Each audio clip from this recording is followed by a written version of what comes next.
ये ईशा का पसंदीदा खिलौना है। इसे मैंने खुद बनाया था।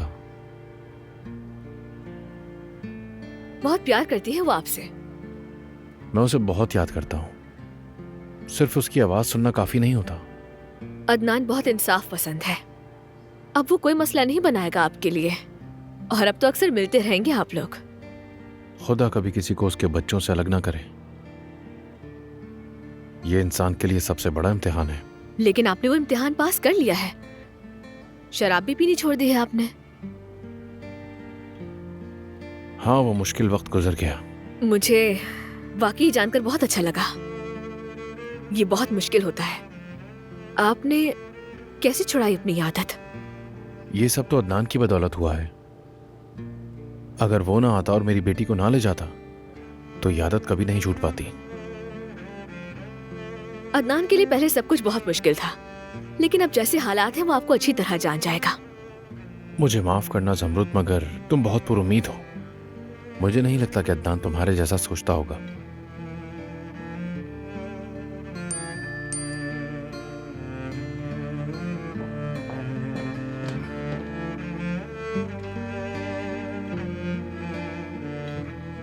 अब वो वक्त आ गया है ज़मरुद। ये जुदाई जल्द खत्म हो जाएगी। I love you so much.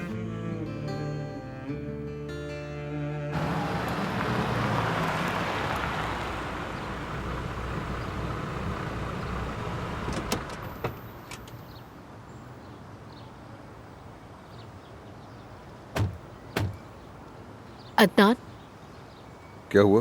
पहले हमें बात कर लेनी चाहिए। अब तक ईशा से बात नहीं की, क्योंकि अगर हम अचानक बताएंगे तो उसे सदमा पहुंच सकता है, इसलिए बात करना जरूरी है। तुम इसकी फिक्र मत करो, मैंने उससे बात कर ली है। एक साइकियाट्रिस्ट से बात हुई है। पहले हम उससे बात कर लेंगे, फिर उसके बाद ईशा को बता देंगे। काश के अदनान ये बात पहले तुम मुझसे कर लेते। मुझे इसका बिल्कुल भी अंदाजा नहीं था दानिया।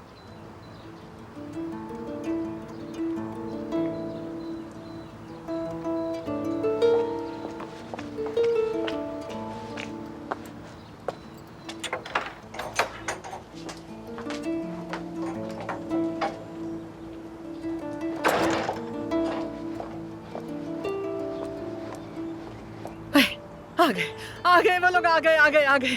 क्या हुआ अदनान, तलाक हो गई? सब कुछ खैरियत से हो गया ना बेटा? मेरी साहिबा खामोश रहिए। इस तलाक के बारे में ईशा को भी कुछ नहीं पता। ठीक है बेटा, मैं चुपचाप खुशी मना लेती हूँ। तो हाँ, इतनी खुशी की खबर है ना, ये चुड़ैल जाने वाली है यहाँ से। अब इसका सामान पैक कर दो।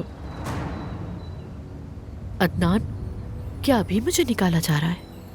हरगिज नहीं दानिया, मगर मैंने तुम्हारे लिए एक घर है जो किराए पर ले लिया है।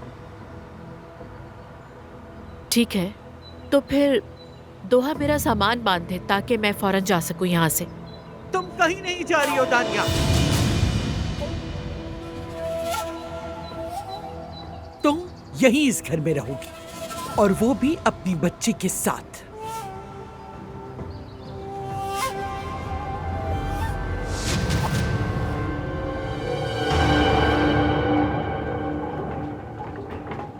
ये ऐसे ही होगा ना?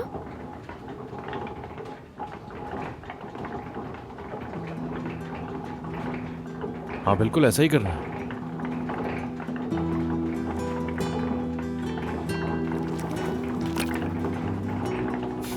चलो।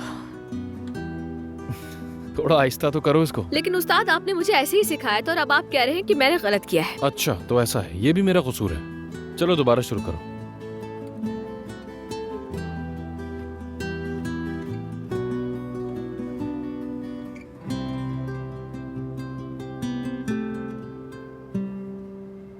अपने हाथ ऐसे थोड़े खुले रखो। ज़मरुद साहिबा, जी मैं हूँ, बोले। ये आपके लिए है। मेरे लिए? अल्लाह अल्लाह।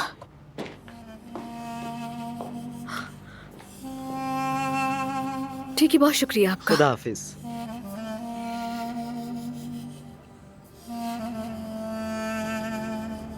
हर गुजरता लम्हा हमें एक दूसरे के करीब ला रहा है ज़मरुद।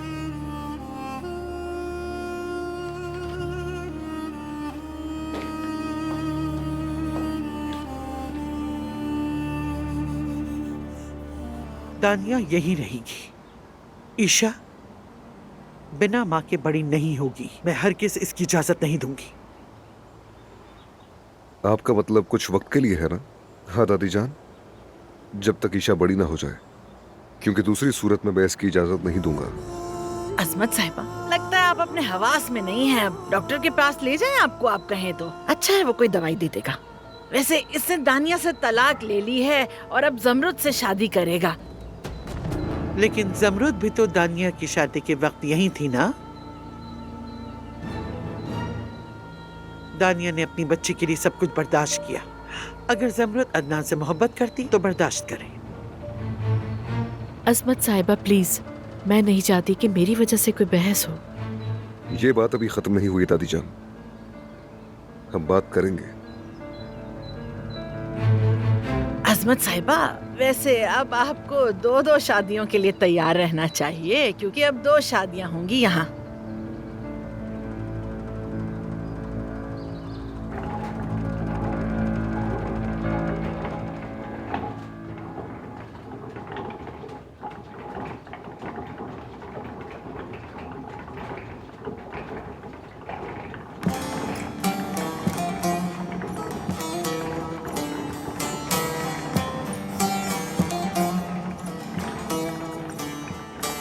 तुम ये बहुत जल्दी कर रही हो जमरुद, ऐसा मत करो। चलो हटो, मैं दिखाता हूं करके। अगर मट्टी का काम करना है तो सब्र के साथ करना होगा।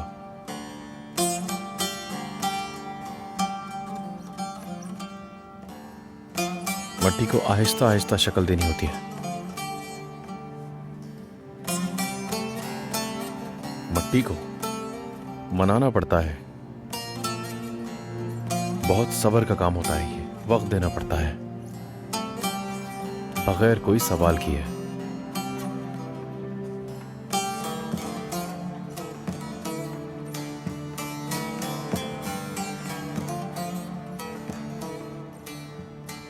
लेकिन इसके लिए तो तुम्हें इंतजार करना होगा। मैंने कहा ना, बहुत सब्र का काम है। लेकिन मैंने तो बहुत सब्र किया है। मैं नहीं जानता, हो सकता है।